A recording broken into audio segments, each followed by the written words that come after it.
Today we're going to talk about the value of doing community research before your church or ministry makes any kind of big decisions. Are you ready? Because it's time. You're listening to the Church Digital Sidekick Podcast, part of the TCD Podcast Network. Hey heroes, my name is Tom Pounder. This is the Church Digital Sidekick Podcast. This is a podcast where I bring in ministry leaders and we talk about how we can be more effective in this very digital and online world we're living in today. And today my guest is Tammy Burdick. Tammy is a co-founder and a researcher at Firm Foundations Marketing, and she's based out of Roanoke, Virginia, that area, which is close to me, kind of close to me, where I live in Northern Virginia.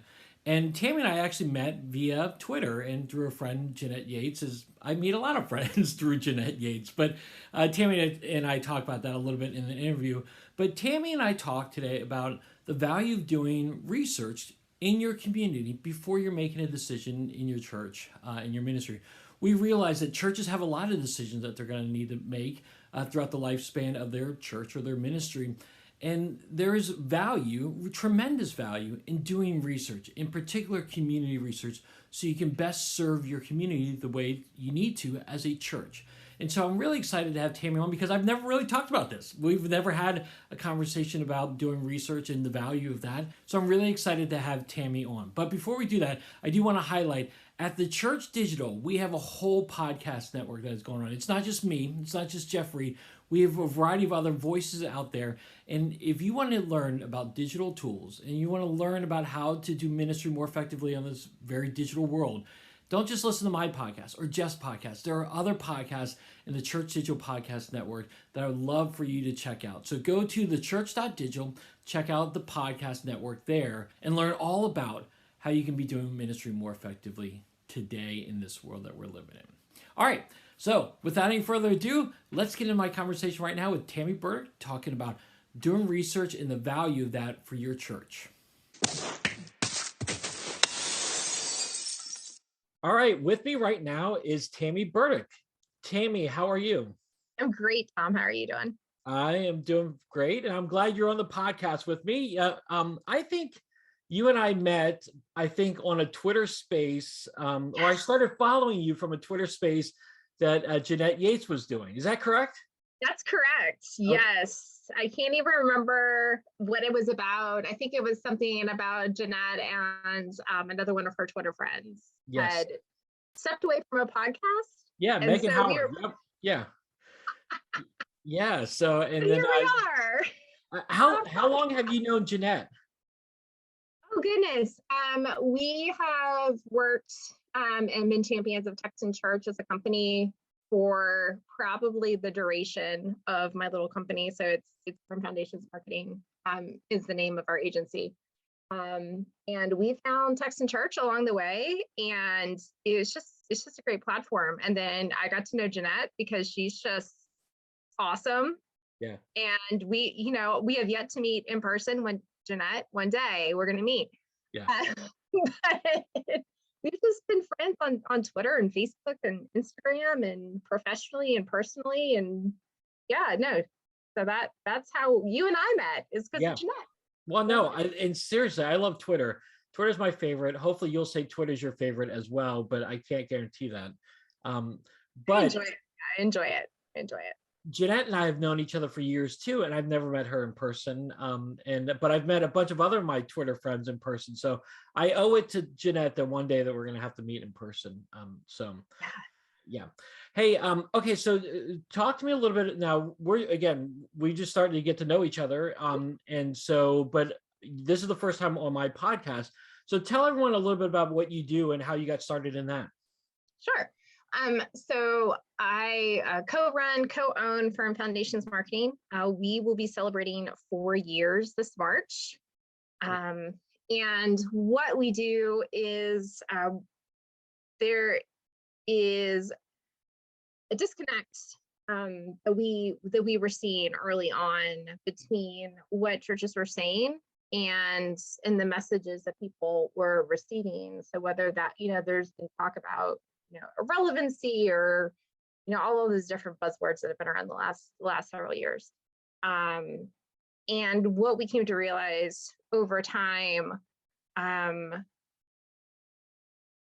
was not really having a good handle on what was going on with the people, not just inside their church, but outside their church, especially with churches that have been around for a long time. I mean, there's, we're both in Virginia, so there's a lot of churches here that have been around for a long time, and the communities have changed drastically, and that's true for both rural and urban and suburban churches. And so helping them to understand how the community is today and what's going on with it, what real needs and struggles people have, because when you understand what's going on in their personal lives and their homes, then you can meet those needs, you can talk with them, you can pray with them a lot more effectively, and just be able just to serve them in ways that really, really matter.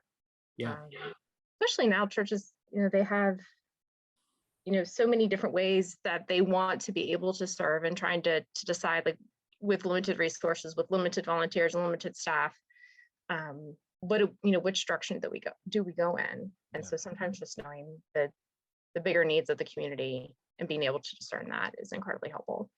Yeah, that's awesome. You've actually given a great segue into what we're talking about today. You're welcome. There you go. And again, if anybody's looking for information about Tammy and Firm Foundations, she's going to talk a little bit more about it at the end. We'll also include all the links in the show notes, so just make sure you check on the show notes. But we're going to talk about community outreach and understanding the community and why that's so important today and how you can do that. So talk to me a little bit about that. You've already kind of hinted to some of it already, but why is doing the research on your community and your audience so important? Yeah, I think, for a lot of years, it was church growth was the big thing. And I still think that church growth and proclaiming the gospel of Jesus is an important thing. But I think for a while, we're kind of figuring that out a little bit. It was that there wasn't as much attention paid to, in some churches, to church depth and trying to understand both, you have to do both. You have to understand both the community outside as well as your community of people inside. And so you want to grow both deep and wide. Remember, like, deep and wide. Yeah. It's the same thing. You want to be able to understand everything that's going on, so that you can have healthy, strong roots of your people inside. What is it that your older generations are dealing with? Like, what are they seeking to serve? Do they want to talk with someone? What is going on there? What are families dealing with? There's a lot of sandwich care going on right now, where you've got families that are taking care of older relatives as well as their own kids. Is that something that's a major issue? And then that also changes from community to community. Yes. We work with churches all across the country, and every single one of those churches is dealing with something different purely because of the environment that they live in. So you can't necessarily say, oh, this one thing is going to work because it worked at this church elsewhere. It may not necessarily work at your church, in your community, with your particular makeup of people. So really having a hand on what it is that people need is a foundational piece before you go forward. I'm so glad you hit on that, because I think it's really easy for us that we're in this copycat world we live in. What works in one place, we're like, well, it's got to work in my place because it's gonna work. But the reality is it doesn't always work. What's happening in California is different than happening in Texas, different in Ohio and Virginia. Mm-hmm. It's all different. So you have to know and understand your community so that you can best serve it. And again, I like too that every church is different. Some churches have a different target audience Absolutely. than other churches. And so you really have to know and understand your community really well. Absolutely. Yeah. We often tell churches that we work with, we could do the same community study for two different churches, but because of the makeup of their congregation, we could come up with different findings. Yeah. So there's so many nuances that come to it. I think we can all agree that social media is incredibly important, but how a church uses that is going to really depend upon their audience. And I think for a long time, it was really like, let's just throw it up against the wall and see what sticks. Let's apply all the best practices, buy the graphics packs, like all of those things help. But if it doesn't resonate,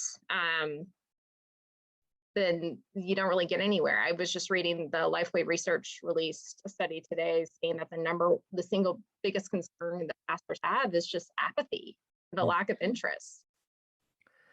And that's exhausting. Yes.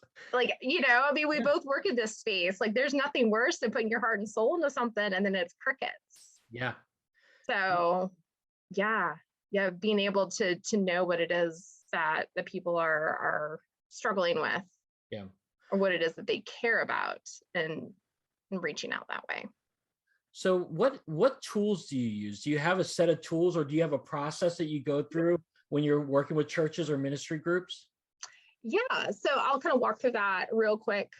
We always start off with a scope meeting just to get an idea of how big is the problem, how complex is the problem, is it something a little bit simpler, and then we go from there.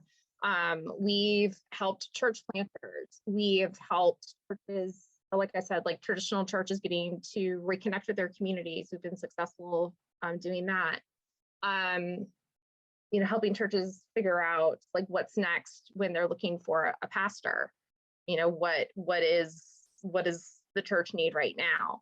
And what are some of the things that we should be talking about with the pastor? So that's kind of that scope portion. And then from there, I'm using the tools at our resource. So probably one of our favorite tools, at least my favorite tool, is with a group called Mission Insight. And so basically, in marketing parlance, it's household segmentation. And it's a really rich, valuable tool that allows us to go beyond demographics and to be able to see their lifestyle, what's important to them, but also get into their religious beliefs, what they have questions about, how strongly they hold beliefs, all across the scale. And so being able to figure out, what does that look like? Do people, like big, clean, like postmodern spaces with lots of technology, or is that gonna freak people out in your community? Or if there's a specific group you're trying to reach, like what kind of environments? And that's really helpful if there's a church that's trying really hard to reach a particular segment. That happened with a church that we were working with, where we are encouraging them to go for like a non-traditional space. Yeah. Because they had a group of young adults in their surrounding community where a traditional church space would be like a huge, like, no, I don't want to go into that space. But if I'm in like a kind of a regular environment, then their guard goes down and they're able to have those conversations. So it's pretty incredible. And then, surveys, interviews, if we need something that's a little bit more nuanced. Okay, so let me ask you this question. Have you encountered a church or a ministry group that you've worked with before that had like a specific target in mind or a target audience in mind, and then after working through the process with you, they thought, okay, our direction, where we wanted to go or where we thought we wanted to go, is not where we needed to go, and they kind of did a change of pace or a kind of a 180 of sorts? The one that I just alluded to a little bit, they had an inkling that they needed to do something different. Yeah. Which is halfway there, because being already at a place of like, okay, what we've always done like isn't working, and we know we need to do something different. But what does that something different look like? Mm-hmm. And I think what you're referring to is, if I'm understanding correctly, is they need to go in a completely different direction. Yeah. What they've been doing. Yeah. That has not happened yet, but I anticipate at some point that it will. And I think that's a part of the hard conversations that we have with churches, is sometimes you have to let go of what you used to do. Mm-hmm. If the mission is to reach this particular group, to minister to this particular group, all the other stuff shouldn't be as essential. Yeah. As it once was. And so being able to let go so that you can do the ministry and the service that's necessary, which is hard. I mean, I come at that as a ministry leader, as a church leader myself, and being able to say like, okay, this isn't necessarily as important. Yeah. Yeah. Again, this wasn't one of the questions I kind of gave you in advance, but how has how has COVID changed things in the processes maybe that you've walked through with churches? Have they changed at all, or are churches looking for different things in the churches that you've worked for? Yeah, I think when COVID first hit, it was chaos. One of the first things that we did was put out a piece just to advise leaders on how to stay calm through COVID. Like, what is it that people need? Like, that was literally what we called it. Was like calm. Like, this is what people need. Just a quick communications piece, because that was a crisis of a magnitude that we've never dealt with in our lifetime. And the ones who were able to kind of adapt, I don't want to really say like adapt, but they've been able to adjust a little bit more easily, were the ones that had a closer understanding of their communities, of the people that lived around them, the ones that struggled the most. It was either just accepting kind of what was going on and what it was that people needed. Yeah. Or it was just a lack of resources. I mean, it was, church leader burnout is real, and it's a problem, and it's a lot. Yeah. People are dealing with a lot. Our pastors are dealing with a lot, and there have been more than a handful of conversations where that has been the subject. Yeah. Of the conversation has just been, I'm just exhausted. I'm just tired. Is there anything you coach them with when they tell you that? Or how do you encourage them in the churches? Yeah, it depends on the situation. I know that a lot of, the conversations when they happen one-on-one, a lot of them, they tend to be handled by my business partner, Tyler Harden. Fantastic. He has a lot of those direct reports. I do a lot of the writing and the research. Mm-hmm. But he's got a great listening ear. And sometimes, they say, leadership at the top is lonely. Yeah. And I think that's especially true for our pastors and our church leaders, doubled on top of a time during a pandemic when there's a lot of social isolation just in general. Yeah. So I think it's like, if anything in ministry, like, you just want to listen first. And so that's the first thing we try to do is listen to what it is that they're trying to say. There's nothing worse than when you're grappling with something difficult and then someone is just like, okay, that's enough. Like, I'm just going to tell you what to do. Yeah. Yeah. And so just trying to listen. And it's, there's just trying to figure out like what is the best resource for them. Mm-hmm. Is there a Facebook group that we know of that can be helpful? Do we have a mutual connection? A lot of it is just staying in touch with them, mm-hmm. letting them know that we care about them, just as individuals, as people. Yeah. So because there's no one. I wish there was one thing, Tom. No, I listen. I'm a online pastor, student pastor myself. Yeah. It's just like, it has been challenging. And I think, as again, we're talking about doing community research and looking at your mm-hmm. audience and what you're doing, but it's important to know who the pastors are and who the ministry people and what they're going through. So I imagine mm-hmm. that's part of your process as you kind of go through stuff with them. Yeah, we always ask, what has this been like for you? Yeah. Get a temperature check on them. How are they doing? How is their staff doing? Because sometimes they're doing fine. Yeah. And sometimes they're not. Yeah. Most of the time they're not. They're just faking it. They're totally just faking it. Just okay. Okay. So as you kind of work through this process with them, what other steps do you go through with them to kind of walk through this? Yeah, I think one of the things that we set out to do, especially when we decided to do the research route, and really just focus in on that, is not just hand them a report in a fancy binder that says, here's the research. Yeah. I come from a background, both of us do, of doing the research and then applying it. So that's the next part of that process is either a lot of it is virtual, but if it's close enough or if it makes sense, then we'll show up in person, and to be able to explain the workshop, the research in a workshop setting, to be able to say, this is what it is, this is how we can apply it. And especially during that scoping meeting, actually figuring out like, what are your biggest challenges that you're either dealing with, your biggest goals, like, are you trying to grow something, or you're trying to fix something? Let's figure out how we can apply this research to that specific thing that you're using so that it's actionable. The worst thing is for that research to sit in a file, digital or otherwise, and never looked at again. It's too valuable. And once they start to figure out like how they can use it, then that sparks other ideas. Yeah. But unless you're a data nerd, like, you don't necessarily see the possibilities. Like, I love it. Wait, so would you consider yourself a data nerd?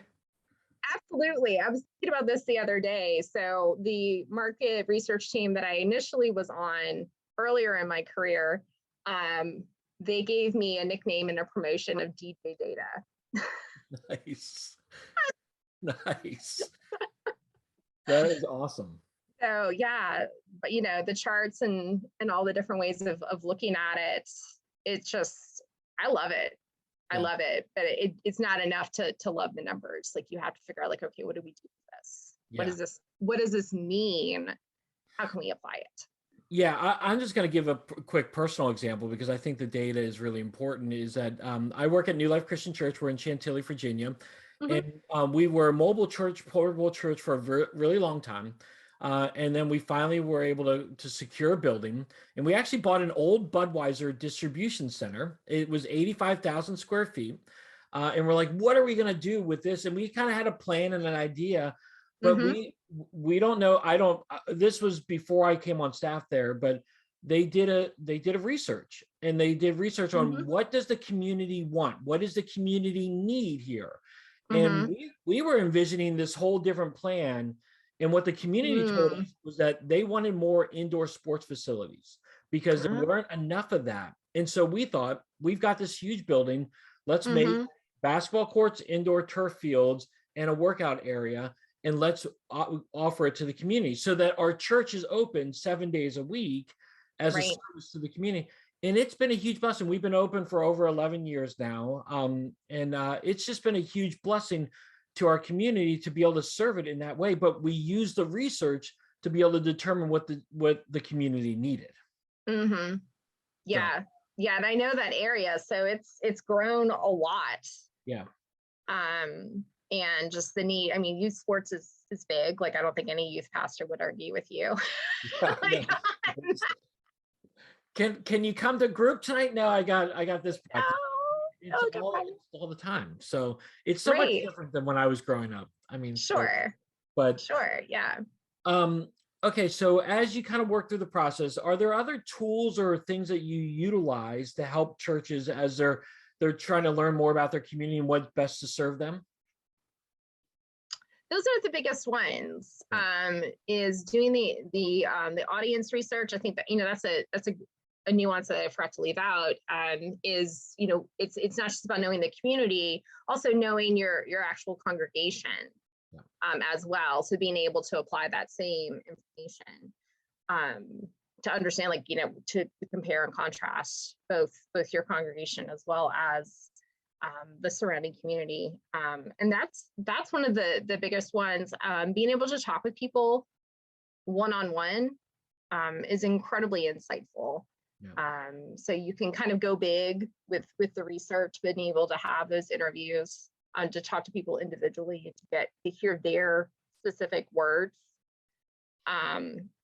That's powerful. Yeah, that's powerful. And so that's like one of the things that I'll include towards the end is how church leaders can do that, because I actually strongly believe that even though this is what I do on a regular basis, and there's very specific ways to get the information you're looking for, I do think those are conversations that all church leaders should be having, regardless of whether their title is senior pastor or, the volunteer who runs the greeting team. Like, it doesn't matter. Like, you should always be talking to people.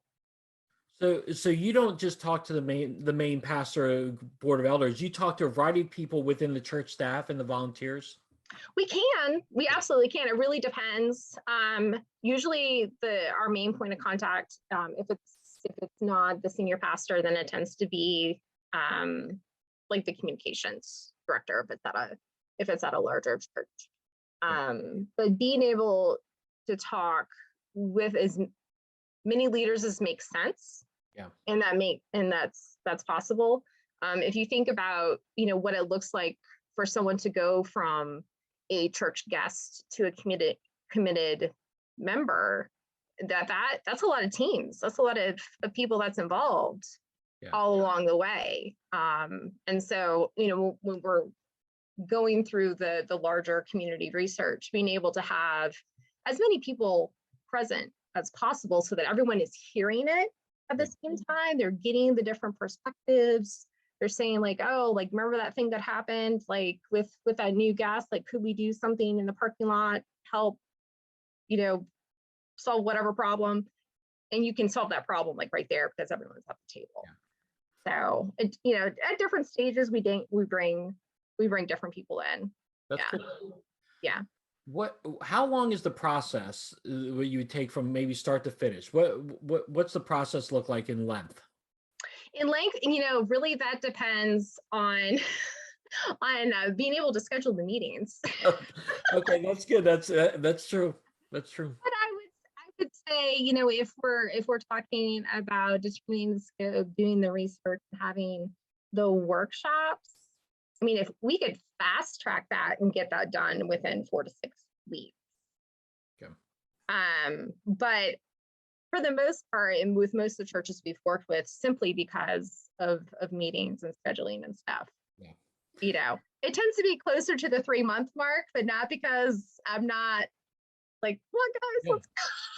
It's just how life works. I've been trying to schedule with you for a few weeks, and you're just like so busy. So it's just like, just well, you caught me at my downtime of the year. So there is that. But yeah.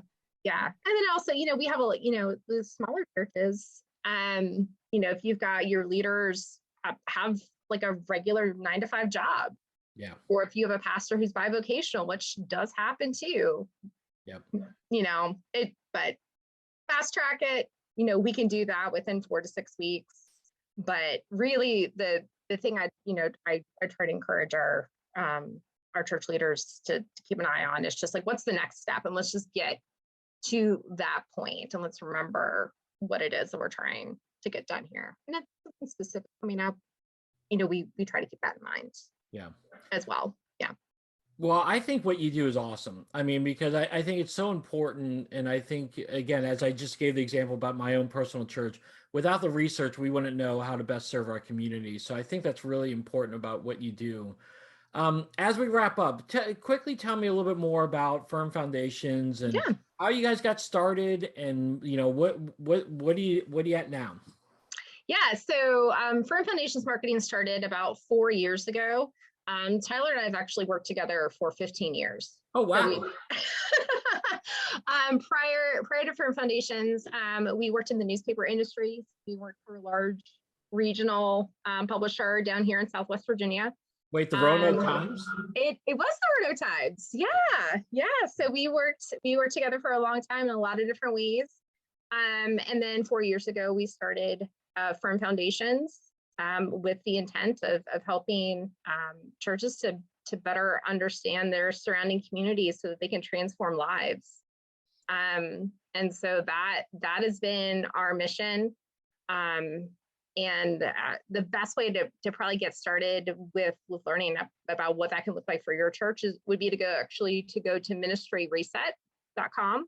Right. And there folks can download a guide just packed with some of those questions that I talked about earlier. So it's 50 questions growing churches ask. And it's a way, it's has questions just for different groups of people. Whether you're talking to interested in talking to young adults, you've got a young family in front of you. You're talking to some of your older members of your church, and there's different things that people have going on in their lives, and digging into that a little bit more. So like, we would love to be able to work with every church that listens to your podcast, but a great first step is to download that guide. That's awesome. Okay, so ministryreset.com. I'll include it in the link, and we'll share that. How if someone was like, I gotta follow Tammy now, I want to follow her, what are your social platforms that you're most on other than Twitter? Yeah, to Twitter, I'm TH Burdick, which I know you'll include that in the show notes. The rest of our social platforms have been quiet because we've really been doing a lot of listening and talking to our church leaders. And so that's the most active place that we're at right now. And then we have I send out an email at least once a week with helpful tips and information. So today's email was all about looking at the copy that's on your website and a subtle tweak that you could make so that I have an email that goes out every week. Wait, where is your email at? How do they sign up for the email? So there's 2 ways that they can do that. If you get the guide, then you have the option of being on the email list. Great. So that's probably the easiest way to do it. And I will get you our subscriber link after we hop off the podcast. Perfect. That'd be awesome. Rather than give you a big long URL that people are like, wait, what did she say? Yeah. I'll put it in the show notes. That's good. Okay, last question for you. Are you a coffee or tea drinker? What's in the cup? Oh, well, right now it is tea. Oh, God. Because it is in the afternoon and I've become my mother, and I cannot have super caffeinated drinks after a certain time of day, which reminds me so much of her. But first thing in the morning, it's coffee. Like, I've got that coffee pot is preset, Tom. Okay, like, that's great. It is ready to go when I wake up. Are you black, or do you put creamer or sugar in it too, or what? Oh, I'm a black coffee drinker. Good. Cheers. Yeah. Cheers to you. Cheers. Well, Tammy, it was great having you on. I envision having you on more in the future. So that would be awesome. This is great. Best of luck to you. And then we'll catch up soon. Sounds good. All right. So what did you think? What kind of questions or thoughts do you have right now after hearing Tammy and I talk about this? There is, again, tremendous value here in doing research. It's just we got to do it the right way. And having someone like Tammy walk you through it, or her marketing Firm Foundations Marketing, walk you through it, it would be a very useful thing for you to do. And so she's giving you that great guide that if you just go on her site, and again, I'm going to have all her links on the show notes. So if you just go on her link and just start the process with her, she's going to really help you and your ministry. So I'm really excited for you to connect with her. She's been great to talk to over the past few weeks. And so I think that doing research can have a tremendous impact in your church and your ministry for the long term. So I'd strongly encourage you to do that. But if you've got questions, if you've got thoughts, if you've got experiences, definitely hit me up on Twitter at @T8Pounder. I would love to kind of carry on this conversation with you. And Tammy would probably hop on this conversation as well, because she's very active on Twitter. So definitely go on there and check it out and let's continue this conversation online. All right, heroes, well, that wraps it up for another Church Digital Sidekick podcast. Thanks so much for joining me. As always, subscribe to this if you want to. It's on iTunes, it's on Spotify, it's on YouTube. There's lots of different opportunities for you to connect there. I would also encourage you to go to the Church Digital. Not just do we have the podcast network that I highlighted earlier in the show, but we also have some coaching, we have cohorts, and we have tons of blog posts out there that encourage you in your ministry today. So make sure you go to thechurch.digital today. All right, heroes, well, I hope you have a great rest of your day, a great rest of your week, and until next time, have a great one.